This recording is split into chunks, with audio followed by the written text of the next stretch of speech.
सबसे पहले भगवान भोलेनाथ के चरणों में प्रणाम करती हूँ, मेरा प्रणाम स्वीकार हो।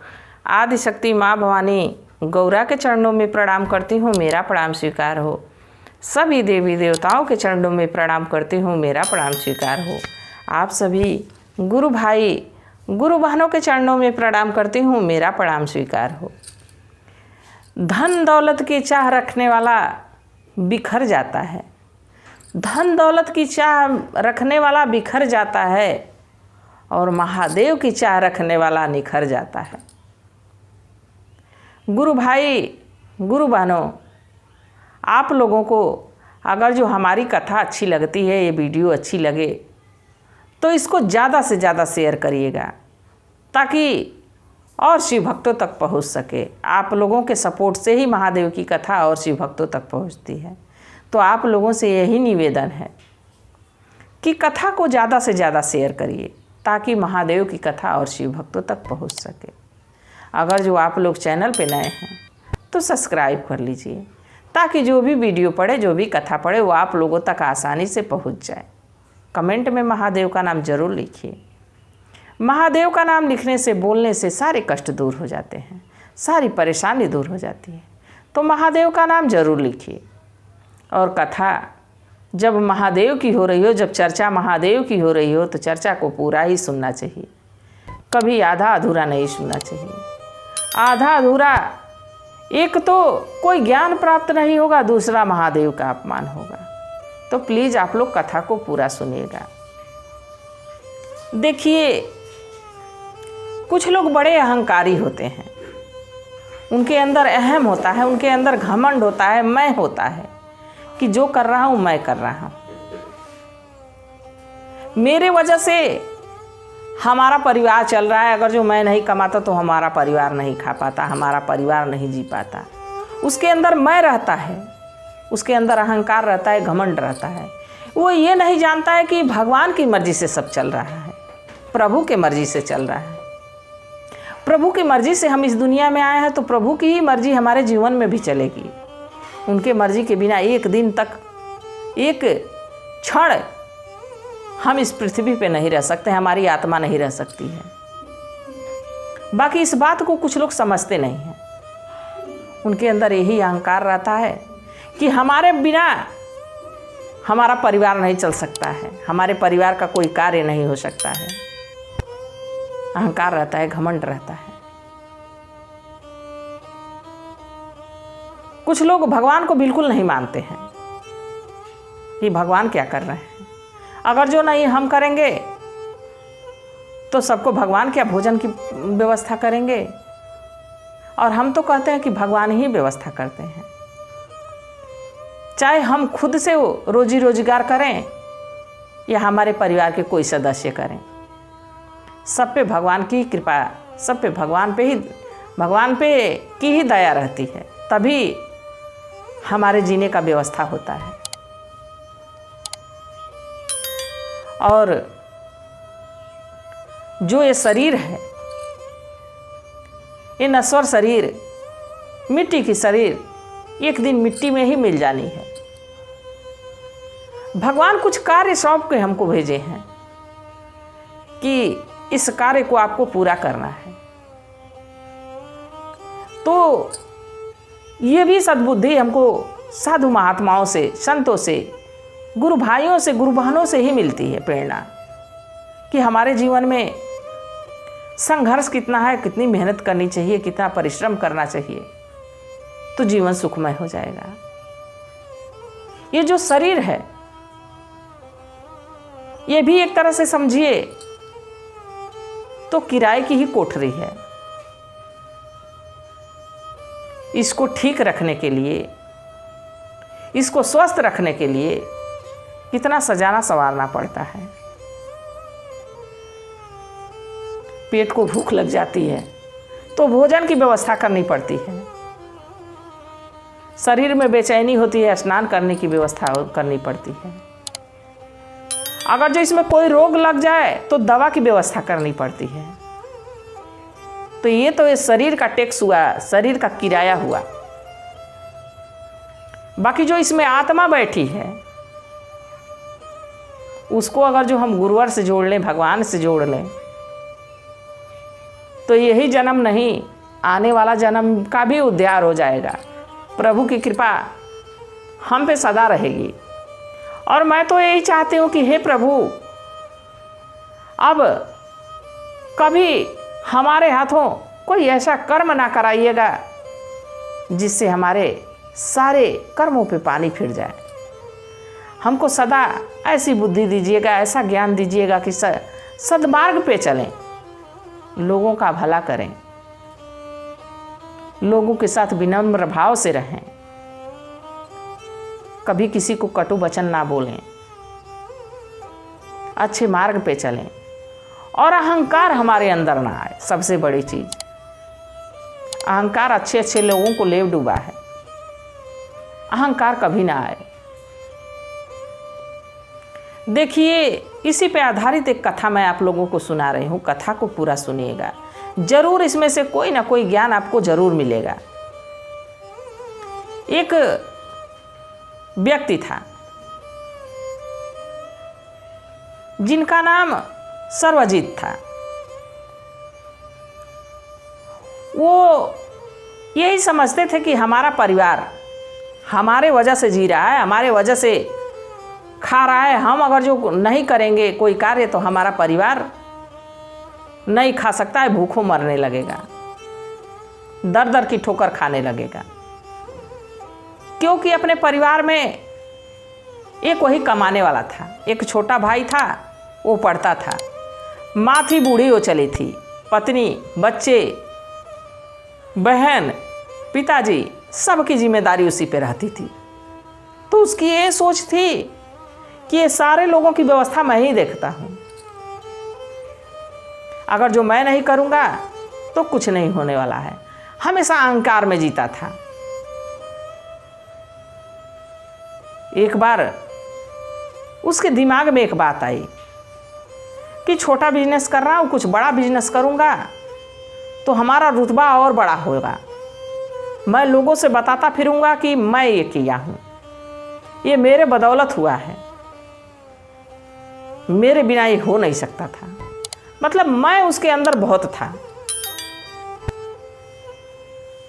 एक दिन ना अपनी माँ से पूछा, ना अपनी पत्नी से पूछा, ना अपने पिताजी से पूछा। भले ही छोटा ही सही, भाई पढ़ लिख रहा था, समझदार था, उससे भी नहीं कुछ पूछा। बिजनेस को बड़ा करने के लिए गया, ब्याज पे 10 लाख रुपए उठाया, लाया, बिजनेस में लगा दिया, कुछ नौकर चाकर लगा दिया। अब धीरे धीरे कार्य, बड़ी कंपनी चालू हो गई। बाकी कुछ पैसे दबाने के लिए अपना जो प्रोडक्ट था वो लोकल बनाने लगा। जो उस कंपनी में सामान बन रहा था वो लोकल बनने लगा। तो देखिए, हर कोई चाहता है कि हम बढ़िया सामान लें, अच्छी चीज़ लें। जब हम पैसा दे रहे हैं तो हम अच्छी चीज़ लें, कोई ये नहीं चाहेगा कि हम खराब चीज़ लें। धीरे धीरे धीरे धीरे समय बीता और वो कंपनी डूब गई। और इस कदर डूबी कि वहाँ जितने कर्मचारी थे, जितने वहाँ काम करने वाले वर्कर थे, किसी को तनख्वाह नहीं दिया और ना ही ब्याज का पैसा चुका पाया। कंपनी डूब गई। अब बड़ा चिंतित, कभी कोई पैसा मांगने आ जाता, कभी कोई पैसा मांगने आ जाता, कभी वर्कर आते पैसा मांगने, मालिक हम काम किए हैं कंपनी में, हमको हमारा पैसा मिल जाता। अब बड़ा परेशान रहने लगा। एक दिन सोचा कि अब तो मैं परेशान हो ही गया हूँ, अब मैं किसी से कुछ कह भी नहीं सकता हूँ, अब मैं इस दुनिया से चला ही जाता हूँ, अपने प्राण ही त्याग देता हूँ। अब यही सोच के वो बिल्कुल परेशान रहने लगा कि अब मैं मर जाता हूँ। एक दिन सोचा कि क्यों ना मरने से पहले हमारे एक गुरुदेव हैं जिनके पास मैं पहले जाया करता था। बाकी जब से हमारी शादी हो गई, जब से हम बिजनेस कर लिए, गुरु जी के पास एक बार भी नहीं गए हैं। तो मरने से पहले कम से कम गुरु जी से मिल ले। देखिए गुरु भाई गुरु बहनों, मौत ही किसी समस्या का रास्ता नहीं है। ये तो कायरों वाला काम हुआ। और सबसे बड़ी चीज़ ये बहुत बड़ा अपराध है। प्रभु हमको इस दुनिया में कुछ करने के लिए भेजे हैं, ना कि मरने के लिए भेजे हैं। जब उनकी मर्जी होगी, समय पूरा हो जाएगा, स्वयं हम चले जाएंगे।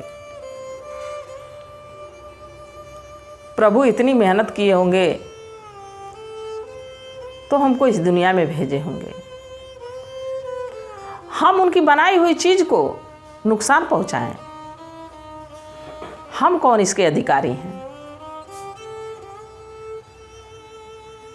ये आत्महत्या करना बहुत बड़ा अपराध है। और धन दौलत तो आता जाता रहता है, उतार चढ़ाव तो होता रहता है जीवन में। देखिए, धन दौलत या कोठा अटारी, धन दौलत या कोठा अटारी, सब कुछ यहीं रह जाई रे भाई, सुगना अकेले उड़ी जाई रे भाई, सुगना अकेले उड़ी जाई। धन दौलत, ये जो हम कर्म कर रहे हैं, लोग कहते हैं ना कि खाली हाथ आए हैं और खाली हाथ जाएंगे, ये बिल्कुल गलत है। हम अपने कर्मों के अनुसार कर्म अपना लेके जाते हैं। हम अच्छा कर्म करेंगे तो जब मरेंगे तो हमारे साथ अच्छाई जाएगी, हमारा कर्म जाएगा हमारे साथ। अगर जो हम बुरा कर्म किए हैं तो हमारे साथ बुराई जाएगी। आप लोग भी सुने होंगे कि कोई अच्छा व्यक्ति रहता है, जब इस दुनिया से चला जाता है तो लोग जब जाते हैं तो कहते हैं कि अरे देखो फला व्यक्ति कितना अच्छा आदमी था, फला की मदद किया, कितना स्वभाव बढ़िया था, देखो मिलता था तो कितना हंसमुख था, कितने अच्छे स्वभाव से ज्ञान भरी बात करता था। और कोई बुरा कर्म करके मरता है, ये जाने दो मर गया अच्छा हुआ, हमेशा देख के चिढ़ता ही रहता था, हमेशा देख के जलता ही रहता था, कभी दूसरों का कुछ बनाया नहीं, बिगाड़ा नहीं। तो ये चीज़ हमारे साथ जाती है। सद्कर्म हमारे साथ जाते हैं। बुरे कर्म करो तो बुरे जाएंगे, अच्छे कर्म करोगे तो अच्छे जाएंगे। अब वो व्यक्ति गुरु जी के पास पहुंचा। जब गुरु जी अपने दरवाजे पे अपने शिष्य को देखे तो बड़ा प्रसन्न हुए। कहे, अरे वत्स, अरे शिष्य, बड़े दिनों के बाद दिख रहे हो बेटा, अब तक कहाँ थे? बड़े दिनों के बाद हमारे दरवाजे आए हो। तो कहा, हाँ गुरुजी, क्या करूं, जब अपने आप से लड़ते लड़ते थक गया हूं तो सोचा हूं मरने से पहले गुरुदेव से मिल के जाऊं। तो गुरुदेव कहे कि मरने से पहले? तो व्यक्ति कहा, हाँ मरने से पहले। गुरुदेव कहे कि ये कैसे जान रहे हो कि तुम्हारी मौत होने वाली है? तो कहा कि मैं जान रहा हूँ इसलिए क्योंकि मैं मरने वाला हूँ, मैं आत्महत्या करने वाला हूँ, तो इसीलिए जान रहा हूँ कि मेरी मौत होने वाली है। गुरुदेव कहे कि जब तक भगवान नहीं चाहेंगे तब तक तुम मरोगे नहीं। हाथ टूट जाएंगे, पैर टूट जाएंगे, चोट लग जाएगी, कमर टूट जाएगी, बाकी मरोगे नहीं जब तक वो नहीं चाहेंगे। और मरना क्यों चाहते हो? तो कहा, क्या करूं गुरुवर, आपके पास तो मैं आता नहीं था, मैं बहुत परेशान हूं क्योंकि मैं ब्याज पे 10 लाख रुपए लिया हूं और उस 10 लाख रुपए की ब्याज भी 10 लाख हो गई है। और दूसरा तो और भी समस्या मैं खड़ा कर दिया हूं कि जो हमारे कंपनी में एम्प्लॉय थे, काम करते थे, जो नौकर थे, वर्कर थे, उनको 1 रुपये तनख्वाह नहीं दिया हूँ। वो लोग भी रोज़ रोज़ मांगने आ रहे हैं, मालिक पैसा दे दीजिए, मालिक पैसा दे दीजिए। तो गुरुजी कहे कि मांगने तो आएंगे ही, क्योंकि वो आपके यहाँ काम किए हैं। आपका कर्तव्य बनता है कि उनको आप तनख्वाह दें, क्योंकि वो अपनी टाइम निकाल के रात दिन आपके कंपनी में मेहनत की है, तो अपना पैसा मांगने ही आएंगे। हम भगवान से एक बार 2 अगरबत्ती दिखा दिए, थोड़ा सा मिश्री भोग के लगा दिए, भगवान से तो लगते हैं कोठा अटारी मांगने, भगवान से लगते हैं पुत्र मांगने, भगवान से गाड़ी बंगला मांगने लगते हैं। छोटा सा काम करके इतना बड़ा बड़ा चीज़ मंगवाते हैं। तो वो लोग तो अपना समय दिए हैं, अपनी मेहनत लगाए हैं, आपके साथ आपके कार्य को आगे बढ़ाने के लिए 24 घंटा मेहनत किए हैं, तो पैसा तो मांगेंगे ही। गुरु जी की बात उसको समझ में आई, कही कि बात तो सही है। फिर कहा, गुरु जी इसीलिए तो मैं मरना चाहता हूँ कि मैं किसी का अब कर्ज चुका नहीं पाऊँगा, तिगुने कर्ज में मैं डूब चुका हूँ। तो सोचा हूँ कि मरने से पहले गुरुदेव के दर्शन कर लूँ। गुरु जी कहे कि देखो पुत्र, मरना रास्ता नहीं है, संभलना रास्ता है।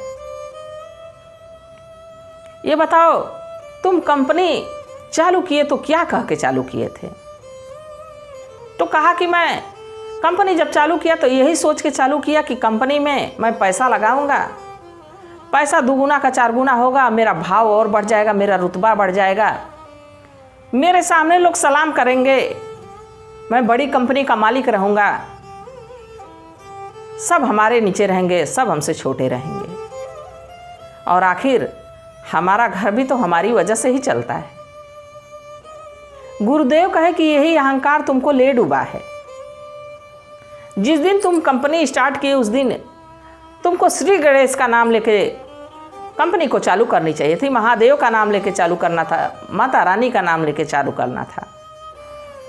कह रहे थे कि हे भगवान, ये कंपनी आपकी है, मैं तो इसमें मात्र एक नौकर हूँ, और मैं ये कंपनी स्टार्ट कर रहा हूँ, आप हमारे साथ रहिएगा, आप आगे आगे चलिए, मैं पीछे पीछे चल रहा हूँ, तो ज़रूर तुम्हारी कंपनी आगे बढ़ी रहती, आज ये दशा नहीं रहती। तुम्हारा अहंकार तुमको ले डूबा है। तो व्यक्ति कहा कि अब तो जो होना था वो हो चुका है, अब तो हमारा मरना निश्चित है। गुरु जी कहे कि नहीं, देखो वत्स, हमारे पास कुछ रुपए हैं, कुछ पैसे हैं, तुम फिर से मेहनत करो, फिर से अपनी कंपनी में इन्वेस्ट करो, बढ़िया प्रोडक्ट बनाओ, इसके बाद तुम्हारा सारा कर्ज चुकता हो जाएगा। वो व्यक्ति कहा कि नहीं नहीं गुरुजी, हमारे इस पृथ्वी पे भारतवर्ष में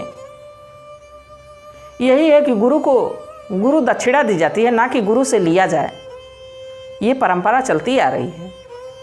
गुरु जी कहे कि देखो, हम तो साधु संत हैं, हमको दान दक्षिणा हमेशा मिलते रहता है, तो मैं उसका खर्च किसी भूखे दुखे, किसी भिक्षुक पे, किसी बीमार व्यक्ति को, किसी असहाय व्यक्ति को देता हूँ ताकि उसकी मदद हो जाए। तो इस समय मैं तुम्हारे प्राण बचाने की कोशिश कर रहा हूँ, तुम्हारे प्राण ना निकलें, तुम जीवित रहो, इसलिए तुम्हारी मदद मैं करना चाहता हूँ, और ये मेरा धर्म है। आज मैं तुमको भिक्षुक ही मान के तुमको पैसा दूंगा, तुम उस पैसे के ले जाओ और ले जाके अपनी कंपनी को फिर से चालू करो, भगवान का नाम लेके। कहना, हे प्रभु, ये जो कंपनी है वो आपकी है, आप इसके मालिक हो, मैं इसमें नौकर हूँ, और मुझे बुद्धि दीजिएगा, ज्ञान दीजिएगा, ताकि मैं आपके कार्य को बढ़िया से करूँ, तो जरूर भगवान तुम्हारा साथ देंगे। अब गुरु जी के समझाने पे वो व्यक्ति पैसा ले लिया, पैसा लेके गया और खूब निष्ठा से, खूब विश्वास के साथ उस कंपनी में और मशीनें लगा दिया, और ज़्यादा वर्कर लगा दिया, फिर से कंपनी का काम स्टार्ट करवा दिया। महादेव से कहा कि हे प्रभु, हे महादेव, हे माता रानी, हे गणेश भगवान, आप आइए, और हमारे कंपनी में मालिक बन के बैठिए और हमको मार्ग दिखाइए, हमको रास्ता दिखाइए, ताकि हमें आपकी कंपनी का काम आगे बढ़ाएं और साथ में और भी परिवार इससे जुड़े हैं, सबका भला करिए। यही कह के कंपनी स्टार्ट किया। गुरु भाई गुरु बहनों, कुछ 1 साल के अंदर ही कंपनी इतनी तेज़ी से रन पकड़ी, इतना बड़ा बिजनेस हो गया कि जो ब्याज पे पैसा लिया था वो भी चुकता कर दिया, जिसका पैसा जो एम्प्लॉय काम किए थे उनका भी पैसा दे डाला। खूब बढ़िया गाड़ी हो गई, परिवार भी अच्छे से रहने लगा, सबसे अच्छे स्वभाव से बोलता बात करता, भूखे दुखों को मदद करता, साधु संतों के लिए रुपया पैसा दान करता। अब उसको ज्ञान मिल गया कि हमारे कमाई का हिस्सा बस हमारा नहीं होता है, इसमें सबका योगदान है, तभी तो ये पैसा आ रहा है, तो सबके दुख दर्द में काम आना चाहिए। यही सोच के अब वो अच्छे सदकर्म करने लगा। तो देखिए गुरु भाई गुरु बहनों, एक गुरु की सबके जीवन में आवश्यकता पड़ती है। हमको भी किसी गुरु से ज्ञान मिला होगा, तभी तो मैं आप लोगों को कथा सुना रही हूँ। हो सकता है हमारे भी मार्ग अच्छे नहीं रहे हों, पर किसी गुरु की ज्ञान की बातें ही सुन के हम इस सद्मार्ग पे चले हैं, शिव के रास्ते पे चले हैं, शिव से सबको जोड़ने चले हैं। हम तो जुड़े शिव से, पर अपने साथ और भी गुरु भाई और भी गुरु बहनों को शिव से जोड़ने चले हैं। तो गुरु भाई गुरु बहनों, सदकर्म हमारे साथ जाते हैं। जरूरी नहीं है कि हमारे पास बहुत ज़्यादा धन हो तभी हम किसी की मदद कर पाएँ। हमारे पास जितना पर्याप्त प्रभु का दिया हुआ है, उसी को ये समझ लें कि हे प्रभु, ये आप दिए हैं और ये आप ही का है। उन्हीं का समझ के अगर जो किसी की मदद हम कर सकते हैं तो मदद कर देनी चाहिए। किसी का अगर जो कोई काम रुक रहा है हमारे वजह से, तो आगे बढ़ के उस काम को पूरा करवाना चाहिए। कोई बीमार व्यक्ति है, असहाय व्यक्ति है, तो उसकी मदद करनी चाहिए। कोई वृद्ध व्यक्ति भूखा दुखा है तो उसको भोजन की व्यवस्था कर देनी चाहिए। और संत समाज की सेवा तो सर्वोपरि है, इसलिए कि हम तो समय समय पे भगवान की पूजा आराधना करते हैं। बाकी वो लोग तो भगवान की पूजा में अपना पूरा जीवन ही समर्पित कर दिए हैं। तो जब वो भगवान की ड्यूटी कर रहे हैं तो उनकी ड्यूटी हम लोगों को भी थोड़ी कर लेनी चाहिए, उनकी मदद पहले करनी चाहिए। गुरु भाई गुरु बहनों, आप लोगों को कथा कैसी लगी ज़रूर बताइएगा। मैं भी महादेव से प्रार्थना करती हूँ कि हे भोलेनाथ, हे शिव गुरु, सब पे अपनी दया दृष्टि बनाए रखिएगा, सबका मार्गदर्शक बनिएगा, सबका जीवन सुखमय करिएगा। इसी कामना के साथ हर हर महादेव।